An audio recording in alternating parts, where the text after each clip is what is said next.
From inside the Banner offices along the Inner Harbor, it is the Banner Baseball Show. Paul Mancano and John Meoli live on a Tuesday in June to discuss the Orioles playing better baseball recently as they come home from a West Coast swing. We'll also talk about why left-handed pitchers are absolutely carving the Orioles up. And of course, we'll do our minor league check-in, all that and more. But first, let's get a quick word from our sponsor. For the fifth year in a row, Toyota is the best resale value brand according to Kelley Blue Book's KBB.com, including the 2025 Grand Highlander, best in resale value for midsize SUVs. Toyota, let's go places. All right, John, I know I just teased talking about the Orioles, but first I have to talk about my softball team because longtime listeners going back to my Mass and All Access podcast days know that I like to discuss my softball team. Okay. It is my only outlet to discuss my athletic endeavors, of which there are very few. And I'm actually on a good team this year. Along with my former co-host, Brendan Mortensen, been playing some pretty good softball this year. Came into the last night's game with only a couple losses, looking ahead to the playoffs next week, but our final regular season tune-up is last night. Okay. We take an 11-10 lead going into the final frame. Now, the way that softball works is there's a 5-run limit until you get to the final inning. Because if you're leading and the other team has a 5-run limit and they score 5 and then we score 5 and we win, that's not really fair. So yes, they get unlimited runs if they are losing. I had never known unlimited runs to truly mean unlimited runs. John, they take a 12-11 lead. There are 2 outs in the inning. They proceed to score 21 unanswered runs. I have never in my life seen anything like this. Every single ball that they hit found grass. Every single one. We made a handful of errors.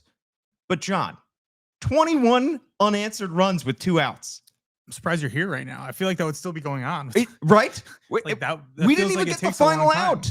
The game ended by the umpire. They hit like a 3-run homer to make it 33-11. I kid you not, 33-11. And the ump just goes switch sides. We were out there. We were in the field for like 45 minutes. Roll it, and so they say in spring training is roll the inning. Yeah. Now, I guess the question is, I don't know what kind of league this is. Like, when a team is forced to fold and cease to exist, do you sell your jerseys? Does everyone donate their gloves to charity, the bats? What do you do now? Yeah. The thing is, we are actually a pretty good team. I mean, we had the lead going into the last inning. Unbelievable. Man, that's challenging. I don't know how I can pick myself up after this. That's it. We lost by the same margin that the Orioles lost to the Nationals. Was it the Nationals earlier this year? Or no, the Reds. That was the 24-2 game, the Austin Wins game, as we recall. I mean, I felt how they must have felt. Yeah, I had a tough sporting event last night too. This podcast on Tuesday mornings is lined up after some Monday night hockey games. Yeah, how'd that go? Last time I played, I lost an edge, and I was falling all over the place, and I was thinking to myself, I need to get my skate sharpened. And then I got to the rink, and I had not gotten my skate sharpened, so I was falling all over the place like a doofus, and it was a pretty challenging time. But the good news is that I was pouty and in a bad mood about it, so I didn't really hang out and socialize too long, which means I'm ready to go here. Great. I don't even know what lost an edge means. So skates are, there's your skate blades. This is not going to be a good explanation. So your skate blades have you'd think it's like a point, but there's 2 points. Okay. Oh, I didn't know that. Like an inside edge and an outside edge. So there's a little bit of a divot almost in between, and they go then there are 2 sharp edges on the outside of your skate blade. Interesting. And for whatever reason, they can get nicked or you can hit something that's not supposed to hit, and then they turn into rounded or less good, and that is when you fall. Gotcha. And I was just falling all over the place and having such a bad time. Is that where the term losing your edge comes from? Yeah. Really? But in hockey, I don't think so. I don't know. I don't know. I feel like that's a term I've heard though before. You've lost your edge. I'm not sure there's a ton of societal seep of hockey terms. There's a ton of baseball. Yeah, baseball has gotten into society. I don't know. I mean, if we get 5 more years of Oilers, Panthers, Stanley Cup Finals, maybe people start understanding how awesome hockey is. But like, until then, I don't think they're going to be saying like, maybe they say like Selly, like Sally's. That's a celebration. Yeah. Okay. I mean, I've heard that in baseball, but I didn't know that came from hockey. I think if we can do hockey tournament the week after minor leaguer of the week. That's honestly a great idea. All right. Well, let's get into some baseball. Before we do, we have to read out a review because I have promised people that if they write a 5-star review on Apple Podcasts, I will read it out here. And we got this from a name I cannot pronounce. Caniaccat, something cat. The review reads, "That's a beautiful wall," referring to the wall behind us. If you're watching on X or on YouTube, you can see this beautiful paneled wall. And this person wrote, "I've been listening to the show for a while now because the two of you have terrific insight into the Orioles and baseball. However, never crossed my mind to leave a 5-star review until I saw that wood paneled wall. That's truly the kind of production value that deserves a 5-star review. How much so? I clearly watched the pod rather than listening on Apple Podcasts, but because of that beautiful vertical paneling, I felt compelled enough to open my podcast app and leave this review. Cheers." Also, are they going to extend Adley or what? At this point, I don't know. I thought maybe several months ago they would have. That first off, thank you for the review. And I agree. Great. We also have a plant today. If you're not watching, you should be. It's a beautiful plant now in the middle. We're really upping our production value here, John. This is wild. They throw resources at us, and they get resources back in the form of 5-star reviews. Exactly. All right. I think the time to extend Adley might have been when he was bad, and he might not be bad anymore. True. I mean, but would you? But then I don't know. I mean, we were seriously considering. We had some serious concerns about Adley. Let's be honest. A few weeks ago, and everyone says, "Okay, we'll buy low." Well, that implies that the stock is going to go back up, and I think there were some concerns. I mean, look, the stock right now, the arrow is definitely trending back up. And maybe it had to do with the toe tap. Maybe it didn't. Maybe it had to do with his confidence. Maybe it didn't. But we've said a million times, John, the Orioles kind of go as Adley goes. It is crazy to look at the splits when the Orioles are winning and how good Adley is, and when the Orioles are losing and how much he struggles. And right now, Adley's are going good. They come off a 4-2 road trip on the West Coast. Adley's contributions certainly are massive. Colton Cowser coming back is certainly massive. Who would have thought? But I will say, it all comes back to pitching. I mean, that's really where it starts to me. Yeah, and I don't have the numbers in front of me, but we're talking about very, very stark. If his team pitches overall and as starters, they win. I think it was. I wrote it on Friday. I should have had it up, but then they went and allowed 4 runs. I think more it was 3-26 when they allow 5 or more runs. Yeah. Something like that. So whatever the opposite was. It's wild, and it also is kind of predictable. Obviously that's going to happen. And I think that we probably would have been sitting here in February talking about this team. They could win some 6-5s, but they're not really a team that's scoring 6 these days. But I think there's a ton of, this, and I said it.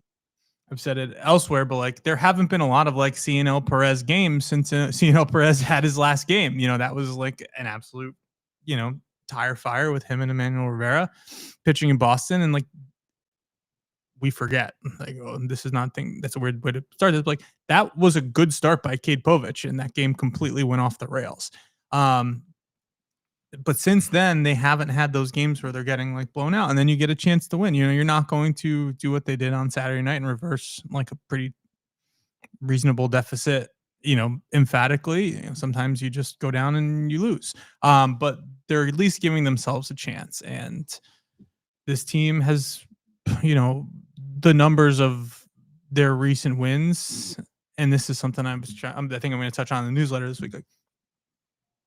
This team winning 7 of 8, and all those things stack up so well, but then every time they lose, it's now they're 12 games under 500 again. Right. It's there's such a drastic difference between the pace and the rate of them winning when they're winning, and the consequences of when they lose. Yeah, they're all of a sudden it feels really, really good to have won 7 of 8 and all the things that they've done, and then you're still 12 games under 500. Right. Yeah. They've dug themselves such a massive hole that at this point, every loss feels like 2 losses. because you are so far behind the 8 ball, and every win feels like half a win. So Yeah. you are climbing uphill. That's the frustrating part, because we've said that the Orioles were going to get better once they got healthier. We've said that the Orioles were going to get better once they got better starting pitching, and we figured that was coming at some point. They just couldn't go completely off the rails before that happened. Yeah. And they did. I mean, if they had been playing still sub 500 ball, if they had been 3 games under 500 at the start of June or at, mid-May, that would be okay. But they were 16 games under 500 in mid-May. That just dooms you in a way that you can't really win a season in May, but you can lose one. And right now, do the Orioles mathematically have an opportunity to come back? Yes. Or is it encouraging that they're playing better baseball? Yes. But boy, do they still have a large hole to climb out of, and they don't have any margin for error. Yeah. And the tough part about that is that there's really just an end goal at this point. It's like win enough to make the playoffs. Like there's a way to take that out of the conversation, and that's just to lose a bunch of games in a row, which this team is capable of, and they have and probably will again. And then you're truly well and truly over, because whatever spiritual lift you've gotten from changing the manager and playing a little bit better baseball and not losing every game you play will go away, and then it'll just be over. Yeah. But until then, there's really no good checkpoints. Yes, you want to get back to 500. That's what Tony Mansolino said on his first day as interim manager. As Andy Koska pointed out, to do that, you probably put yourself in a better position to make the playoffs and to be supported at the trade deadline and not be sold for parts. But last year, nobody was at 500 around the trade deadline, but the teams that were in the 10-15% playoff odds.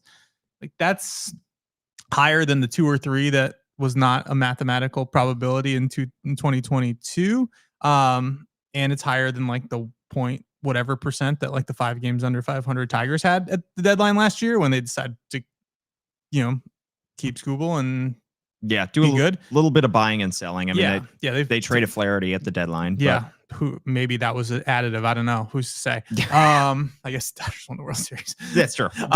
And also Flaherty's back with the Tigers and pitching well again. Yes, he is. Yes, he is.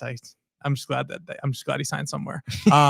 But that's there's nowhere that we can be all right, it's this day and they got to this point, so let's treat this like a normal team. It's either they're surging from this bottom, or they're falling back down the hill, or it's over until the season's over. And that's going to be really, only 4 more months of this. And when you're playing so close to the edge, perhaps the edge of a hockey blade, if you will, every little decision, every little play is magnified, because any play that turns into a losing play can't just be chalked up to, all right, well, that's just baseball. I mean, it is a potentially season-ending,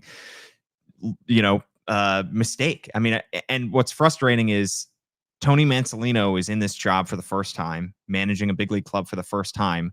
And anybody who's in that position, any manager in baseball is going to make mistakes, and people who are less experienced tend to make more mistakes. And so when Tony Mansolino makes a mistake, that it is incredibly magnified. The fact that Gunnar Henderson sat that to start that game, doesn't come into pinch hit in the 6th, but does come into pinch hit in the 8th. Orioles try to mount a rally, and it's not enough. If you consider that a mistake or not, depends on your point of view. But if there are mistakes, and Mansolino has made a few, pitching to guys that he probably should not pitch to at times, it's magnified. And it's tough, because the Orioles chose to do this by moving on from Brandon Hyde. They chose to move away from their experienced manager because they thought this team might benefit from having a different voice. They needed some kind of jolt, something.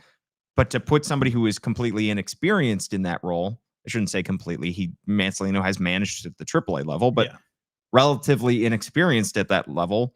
Now every decision that he makes could be a season-ending decision. Yeah, I mean, I'm a little more, I don't want to say sympathetic, but guys need to get they need to have days off.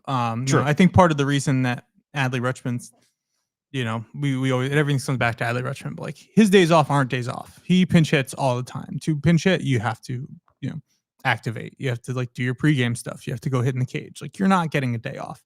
I think that I err more on the side of if this team is going to do anything, you kind of have to let something like this happen now, because if, Ryan O'Hearn's going to, like we saw Ryan O'Hearn truly last year, I think when he played every day when Ryan Mountcastle had his wrist injury, was not, his was not effectiveness waned. he was not as effective in the second half of the season as he was in the first. And I think that had a lot to do with, playing first every day, which he's not doing, which he's not been doing this year, and playing more regularly. Obviously, he's more exposed to left-handed pitching at that point too.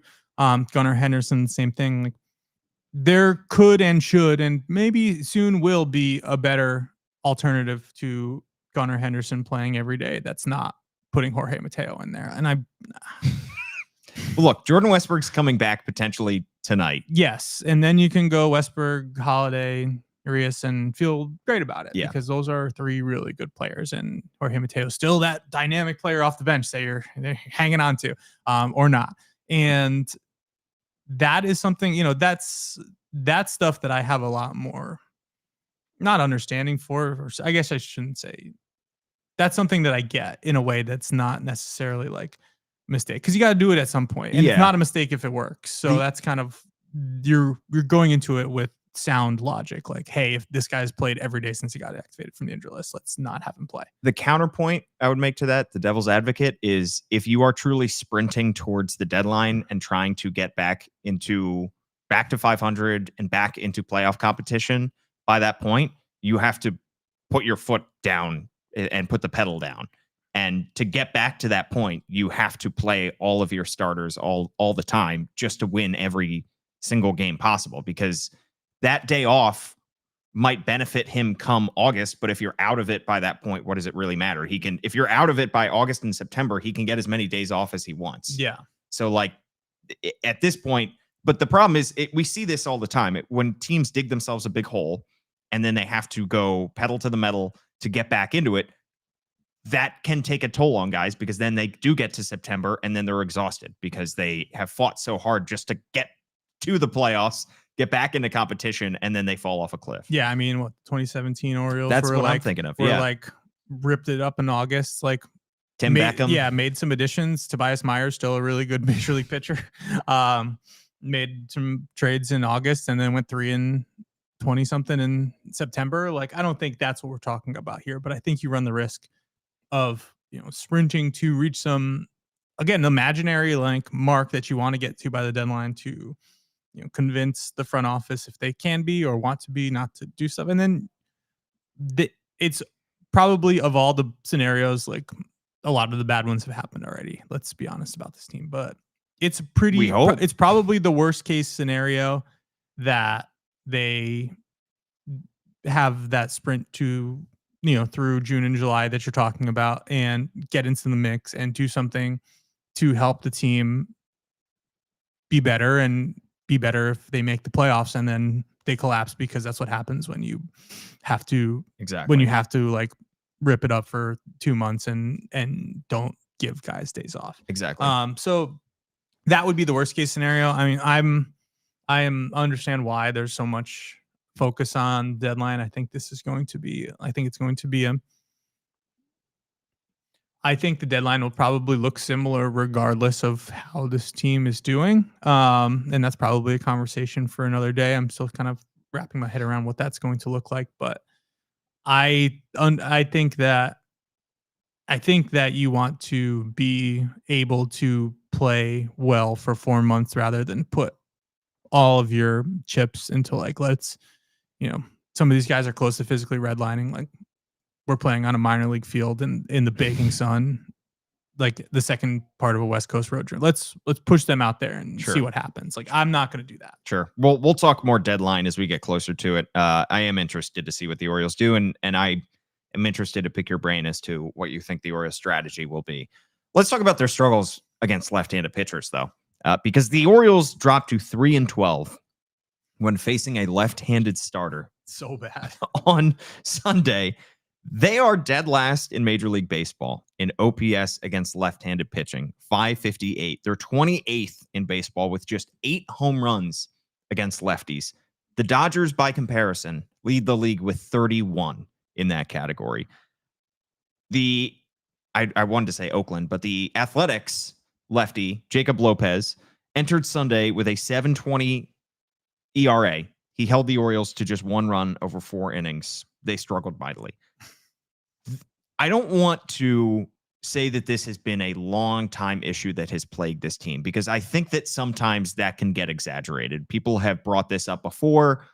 I think everybody kind of goes back to the 2023 ALDS against the Rangers, when the Rangers threw Andrew Heaney in game 1, Jordan Montgomery in game 2, as a way to befuddle the Orioles, and the Orioles get swept out of that series. I think the handedness of those pitchers certainly didn't help the Orioles, but also the Orioles did tag at that point. I think it was Montgomery in game 2 for a lot of runs. So, that was first kind of the blip on the radar where people started to realize that the left-handedness of the Orioles lineup could be an issue going forward. But still, last year they were 8th in OPS against left-handed pitchers. They were 10th in OPS against left-handed pitchers 2 years ago in 2023.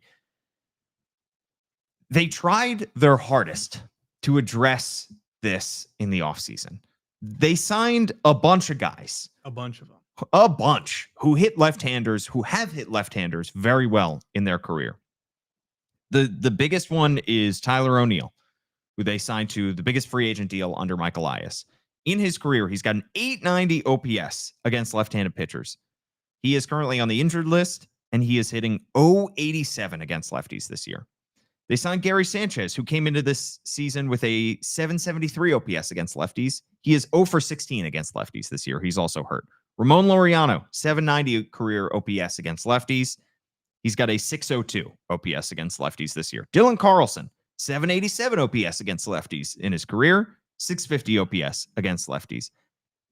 To have whiffed, and I don't want to say they whiffed on all those guys, because Ramon Laureano, I would say, has been the best of this group. Dylan Carlson has had some nice spurts as well. Like to see Tyler O'Neill and Gary Sanchez healthier, but the Orioles didn't whiff on all these signings individually, but the fact that none of these guys, none of them, is hitting lefties this well is bizarre. Yeah, and the part of it that is crazy to me is, we have to check ourselves and be honest about it. Like, every time any one of these guys signed, we sat here and we're like, this is what it's for. Right. This is what it's for, because these are the opportunities they have available to sign free agents, and these are the players who they can say, all right, like, we see what you're doing here. I think, as Michael Elias said, statistically and scouting wise, they were perceived as good hitters against lefties, and they haven't been for a variety of reasons. Now, are you going to turn your nose up at Ramon Laureano being like good, period? No, absolutely not. No, Dylan Carlson, I think, has overperformed expectations too, in a pretty meaningful way since he came up most recently.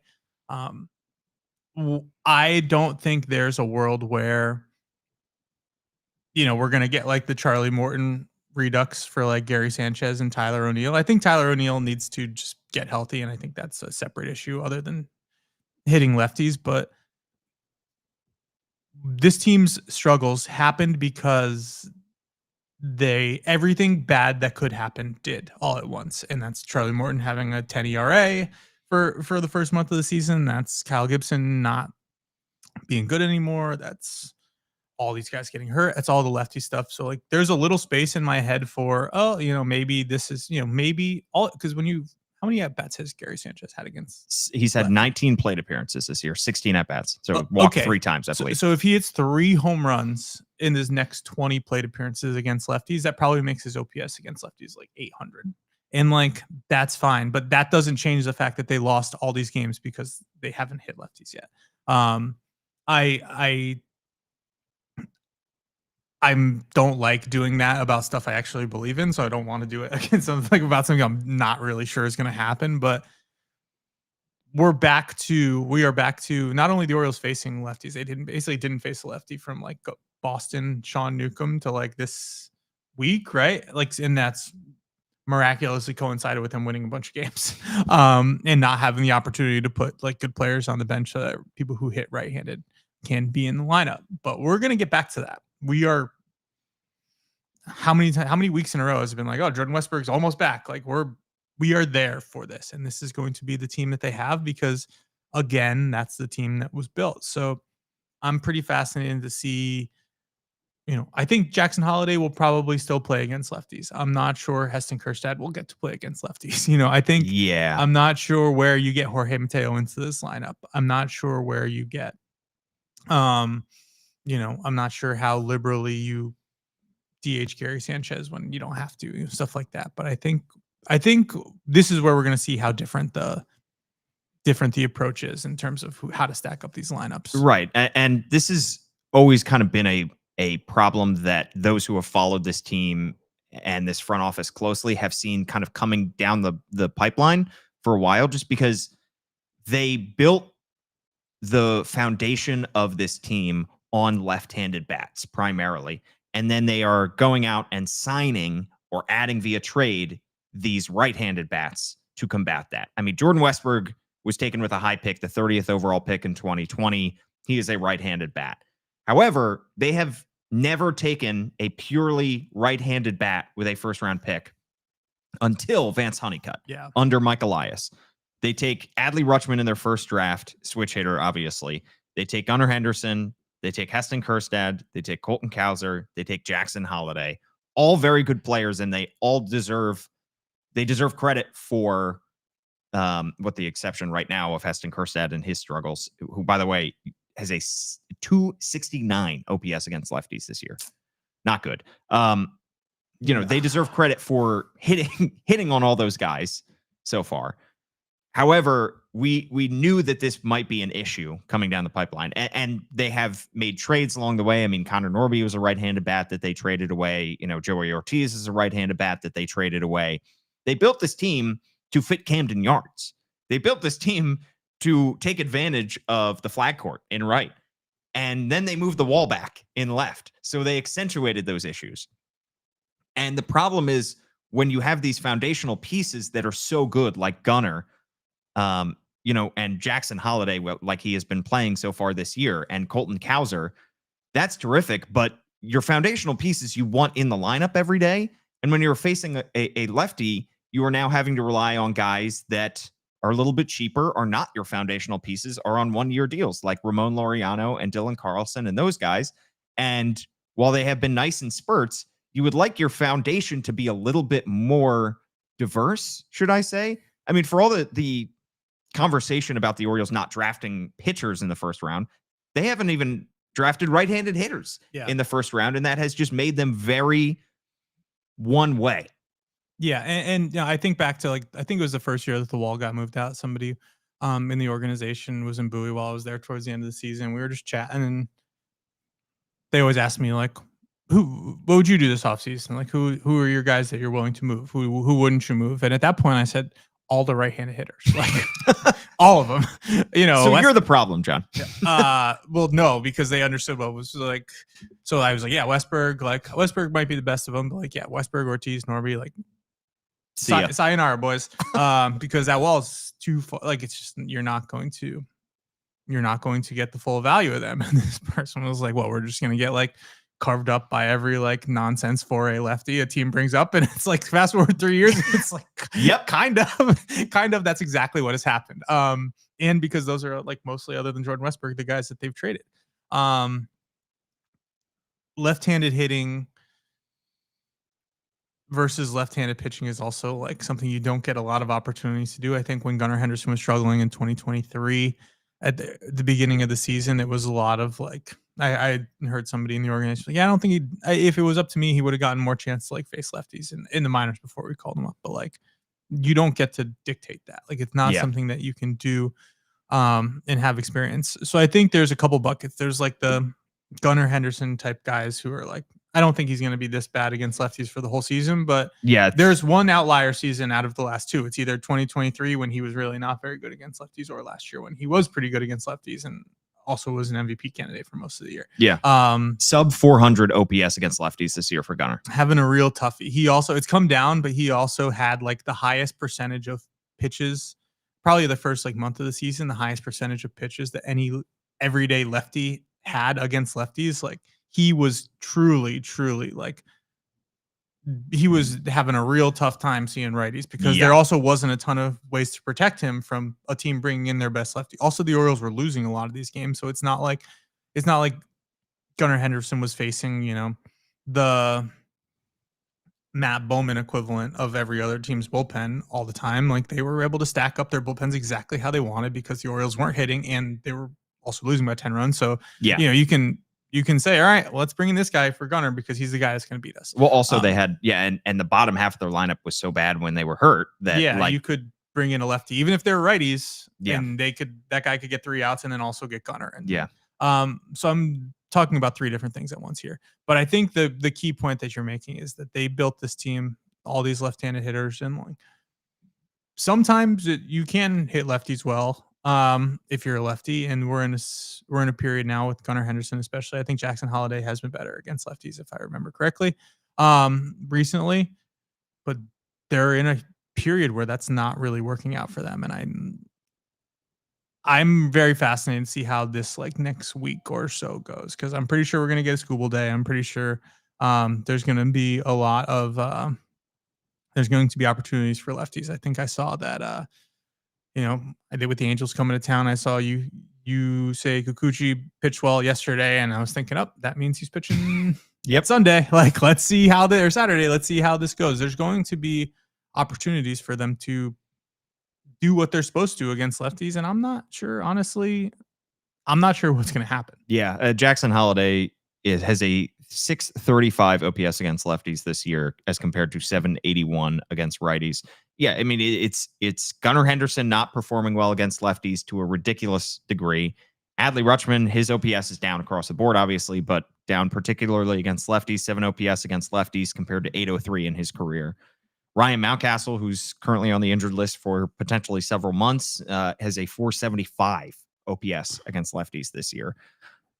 It's a lot of guys who have hit lefties okay. I mean, Mountcastle has an 815 OPS against lefties in his career, not hitting lefties. And so you can kind of stack up your lineup how you like. And I think Jordan Westburg coming back will certainly help that. I remember one of the final press conferences of Brandon Hyde's Orioles tenure was when he was getting asked about his lineup construction, and he was a little bit frustrated. He was frustrated for a lot of reasons, but frustrated in particular because he was saying, look, we can't go 3 lefties at the top of the lineup because any team is just going to be able to bring in a lefty and just take out Gunnar and O'Hearn and Holliday in whatever order you put them. And so the idea of having, this also goes back to, I'm going off on a tangent here, but why Adley Rutschman is so key, because to have a switch hitter to break up Holliday and Gunnar in 1 and 3 is such to your advantage, because if they throw righty, you can go left, left, left. Yeah. And if they bring in a lefty, you can go left, right, left. That's why Adley's production is so key in this instance. However, you can stack up the lineup however you want. But John, how do they fix the fact that they are just not hitting lefties? I mean, it is everybody. It's not just the guys that they signed to hit lefties. It's the guys that are on this lineup who have hit lefties in the past, but aren't hitting them now. Is there a fix? I'm sure the fix is just like, let's regroup in 2 months and see if this conversation like that, because that's the type of stuff it is. Everything that happened when they were good against lefties still exists. They still got Ruben Francisco, the left-handed BP thrower, whose literal job is just to go out there on days they face lefties and throw BP so that they can see. Francisca. Although he was listed as, when he was a minor leaguer, as Francisco. Really? But that's the type of thing that happened like 20 years ago. People would just have different names. Before the internet. Yeah, before the internet. It's one of those, when I did a story on him, I was like, so what actually is your name? This is like capital J journalism. Like, so first things first, let's, what is your name? Hey, it's important. Yeah. All that stuff exists. They're still got the trajectory to see like the nasty lefties in the, coming out of the bullpen, like in the batting cages. They still have the game planning stuff. Like, this is the challenge of this Orioles season, is that more often than not, unless there is like a material decline of skill or health or something else, the things that have happened over a long period of time in baseball tend to happen, not necessarily in the sequence or order that you want them to, but they tend to happen. So if you made me choose like between the 5 free agents who were brought in to hit righties, so O'Neill, Gary Sanchez, Laureano, Dylan Carlson, there's no 5th. I made that up. Yeah, I don't think so. The 4. And you made me say, well, 1, 2, or 3 be at their level of like left-handed production against lefties at the All-Star break. I would say 2 as a cop-out, but it could probably easily be 3, because we're also talking about something that is not. We're not talking about something that is like a super large sample size, like Gary Sanchez, like I said, 19 plate appearances. Like Ramon Laureano probably has a few more. Kobe Mayo is going to be the Ryan Mountcastle replacement, is going to be better. I made me think about that as you're typing it. Dylan Carlson, probably, I think he's going to stick around. I'm not, we've done a fantastic job here at the Baltimore Banner for not like going into the tough roster decisions, like DFAing Emmanuel Rivera the second that Jordan Westbrook comes back. Like, that's not a tough decision. These are rarely tough decisions. We've done a fantastic job at that. But like, I think Dylan Carlson gets to stick around and gets to do it. I think Tyler O'Neill, if he's healthy, is going to hit lefties because that's what he does. Like, so, and these are types of things that can flip quickly. Home runs are weighted very heavily in OPS, and I think that all it takes is a couple from these guys, and they'll happen in big spots because when these guys come up, there's usually people on base, and all of a sudden the Orioles will beat left-handed starters, and it's like, oh, well, here we go. The Charlie Borton syndrome of like forgetting how to do anything you're supposed to, and then remembering continues. Yeah, it is the ultimate quandary with this team. Is why did all the bad things happen at once? Yeah. Why did they get not unlucky, but why they took risks, at every position. Front office manager takes risks at every spot, and none of the risks paid off in the first 2 months. And maybe all of the risks pay off in the final 4 months, but it just might not matter.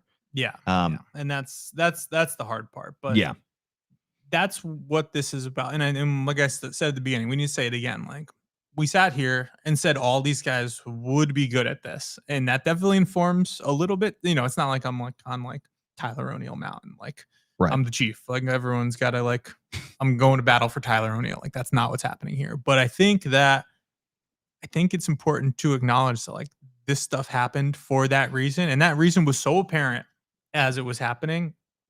And for this to be the second or third, like, headline reason why this team is 12 games under 500 and in the position it's in is pretty surprising. Yeah. Well, they got to figure it out at some point, and it might just figure itself out. We shall see. I just want to make Tyler O'Neill Mountain a thing. Yeah. Yeah, we could do that. We have several running analogies on this podcast. The buckets, the blame pie. Buckets, blame pie. You making me be a Craig Kimbrell guy by default, just by how strong you were not a Craig Kimbrell guy. Exactly. Let's add Tyler O'Neill Mountain to that. All right, we're going to do our minor league check-in after we get another quick word from our sponsor. For the 5th year in a row, Toyota is the best resale value brand according to Kelley Blue Book's KBB.com, including the 2025 Grand Highlander, best in resale value for midsize SUVs. Toyota, let's go places. All right, John, let's do our minor league check-in. Let's talk about right-handed pitcher Nestor German. He is the Orioles' number 13 prospect in their system, according to Baseball America, which you have a hand in. 2023 11th rounder out of Seattle University, reached high A Aberdeen in 2024. Got the bump up to Double A Chesapeake after posting a 3.60 ERA in 6 starts so far this season. So far through 4 starts in Chesapeake, in Bowie, whatever you want to call it, he's got a 4.50 ERA. And between the two levels this year, 11 Ks per 9. The walk rate is a little bit high, but not ridiculous. 3.8 walks per 9. And the scouting report, according to Baseball America, that his fastball velocity going up between his college days and his professional days has had a large hand in his success. Yes, that is true. I actually spoke with him last week, 2 weeks ago, 10 days ago. Well, down in Bowie at the Chesapeake Bay Sox Stadium. He was somebody that was, classic Orioles. I mean, this 2023 pitching class, we're just going to keep talking about one of them every week, and it's going to be really, really impressive by the end of it. But I think he's a big part of that. He was somebody that they identified, he was basically like a fastball slider pitcher at Seattle, and the fastball was low 90s and the slider was pretty good. But like when you only have 2 pitches, and you throw your fastball like 75% of the time, it's got to be really good. Yeah. Or else you're going to have trouble. Your stats aren't going to match, your potential. But the Orioles like guys who can, spin a breaking ball. He's pretty over the top. He's a unique delivery. And in his last college start at Seattle, he threw 2 splitters, kind of as like a YOLO thing. And then he got to Sarasota after the Orioles drafted him. Like, they were like, what's that? What was that? What was this pitch that you threw here? That's because you only have 2. So like, those aren't either of those. And he was like, yeah, his pitching coach was Carter Capps of the, former Mariners fame. And they started throwing a splitter that start. And the Orioles like, cool, let's keep doing that. So all of a sudden he has 3 pitches. He throws a curveball now as well. The Orioles like those guys who can, spin a couple breaking balls at once, but he's a big, like, overpowering guy, very like north-south over the top. And he's, I think we have a pretty good idea of what the traits the Orioles focus on are at this point. The hoppy 4-seamers and the multiple breaking balls, and everybody gets to try to throw a splitter and a cutter at some point, but they also like uniqueness. And he's very over the top. He asks the pitching coaches and like the people in the organization all the time for like guys who he can watch like on video to try to be like, and they're like, we got nothing. Like, there's nobody that does what you do, and like, keep it that way. Like, we'll just pick out your good reps. Like, watch that guy because that guy's awesome. Yeah, really, it was a nice interview. He's going to be an Arms on the Farm subject at some point, but it's going to be really, really fascinating, if all these guys stay healthy, which is a fantastically huge if at this point. But I think the breadth with a D. Yeah, and quality of the minor league pitching, even around the injuries that they've had, is something that like is going to make a meaningful difference in this organization going forward. They have been hit with a lot of injuries so far this year, which is what you expect, quite frankly, when it comes to pitchers, which I think part of the reason the Orioles don't take as many pitchers in the first round because of the number of pitchers that end up having their career derailed by injury. Yeah. And so a hitter tends to be a safer bet. Plus, that's just how their model works. But the other guys in that 2023 draft class, I mean, Michael Ferret is a big one, obviously. Braxton Bragg, who I believe just got hit with an injury as well. Yes. So, there are guys in that group, Zach Fruit, that you might expect to, get more mentions on this podcast. Yeah, Levi Wells. Even like Blake Money, somebody who's a little farther behind these guys in terms of getting to AA, but he's somebody who's putting up numbers. There's a ton of international guys who are kind of taking steps in the low minors this year on the mound. And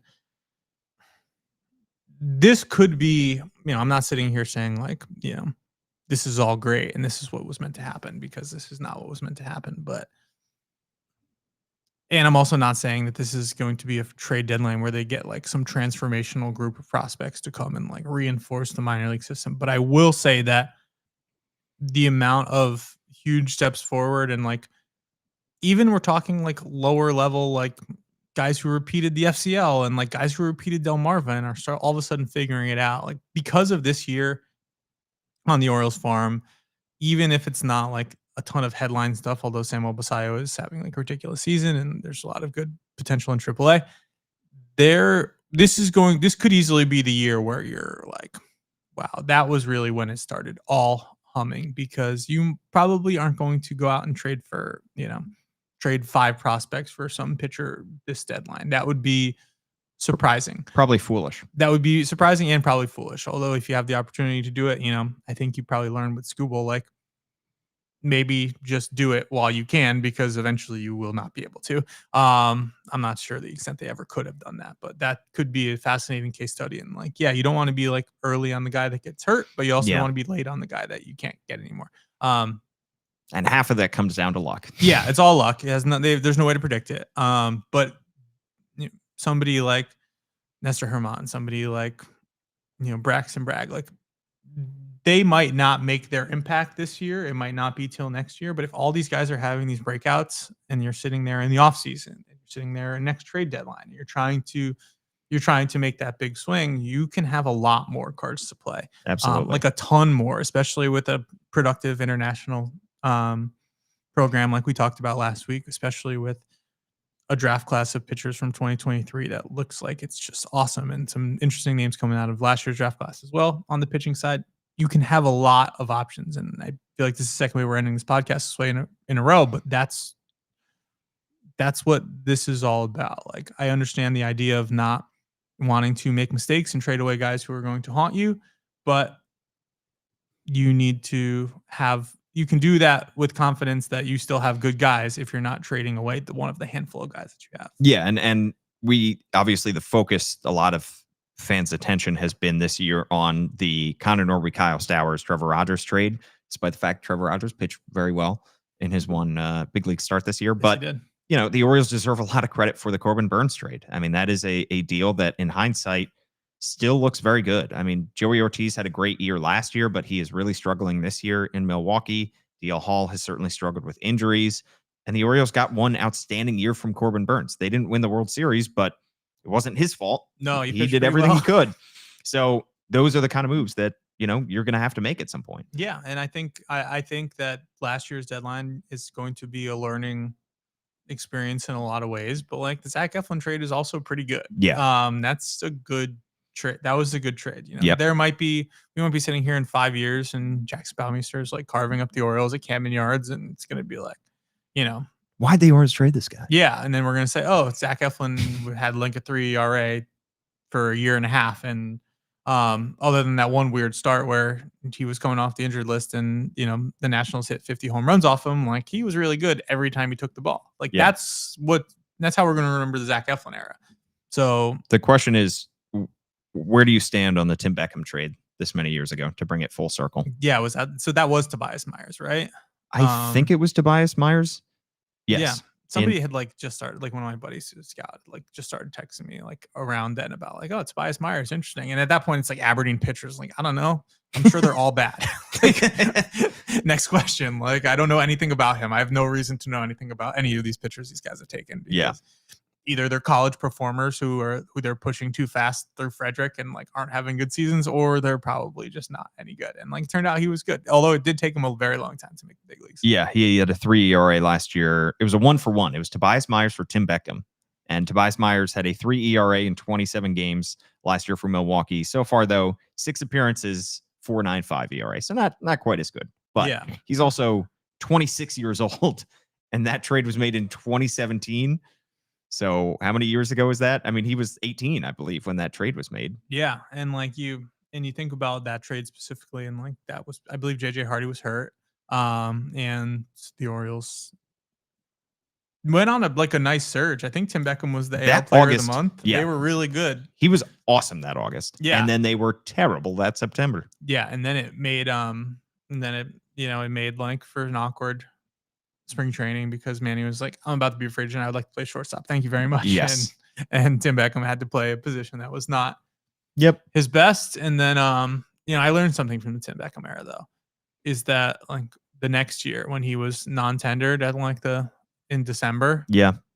There was some messaging from the organization that was like, this was just a procedural thing. Like we're still open to bringing him back. And I realized like, you can't believe any of that. Like, background and stuff. Like there was not a chance in hell that Tim Beckham was going to be on the 2019 Orioles. And I was like, what do you think? I'm stupid? It was like Friday night. It was like a Friday night in December. I was doing something. I was like waiting for these decisions to come out. The story's already written. You just need to like put like what happened. And then that comes out. And I was like, I'm not putting this in my story. That guy's not going to be on the team next year. Like, what are we kidding? Like nothing about the 2019 Orioles says like, we needed Tim Beckham. Yeah. There were several times, and during the Mike Elias era, that they declined an option and said, we're open to having this guy back. And I don't think any one of those guys re-signed. Yeah. It would be hard to find. There were some of them that you would say that, like Jordan Lyles, I'm sure they would have been open. He signed like a much bigger contract. Like, yeah. I'm not sure who opted out there. They declined his option there. Yeah. Like $11 million option, I think. Yeah. And then he made more money. So shout out to him. Yeah. But it was like Tim Beckham on the 2019 Orioles. Can you imagine? The one option that I always think about is Jose Iglesias. I think Elias was really sweating that. That one came right down to the line. It was like $3.5 million. Yeah. And he really didn't want to pick it up. And he finally picked it up because he got a trade offer from the Angels. Yeah, picked it up and traded him. Yep. And it worked out. Yeah, it worked out. It's I'm fascinated as we're talking about Tyler O'Neill, and I'm like, as this season's going right now, he's probably not going to opt out. Yeah. And like, I was just thinking about like whether it's next year or the year after, where like he's just like healthy and good, and it's like, oh, what a great deal this turned out to be, and like Yeah. how that's going to feel, knowing how this first 2 months have gone in the broader context of it. Like that's going to feel really dumb, and let's remember to think that what we're saying is dumb when we're saying that. Okay, I hope you're right. At John Meoli is his handle. I'm at Paul Mancano and at All Banner Sports. That just about does it for the Banner Baseball Show today. Like, rate, review, subscribe. Write us a 5-star review. I'll read it out here on the show. Say nice things about our plant that you are seeing on the screen. And of course, subscribe to the Baltimore Banner. $1 for 6 months to get all of John's great work, as well as Danielle Allentuck and Andy Kuska and Kyle Goon. Thanks so much for tuning in. Hopefully, I'm going to have another episode at some point later this week, so stay tuned on your feed for that.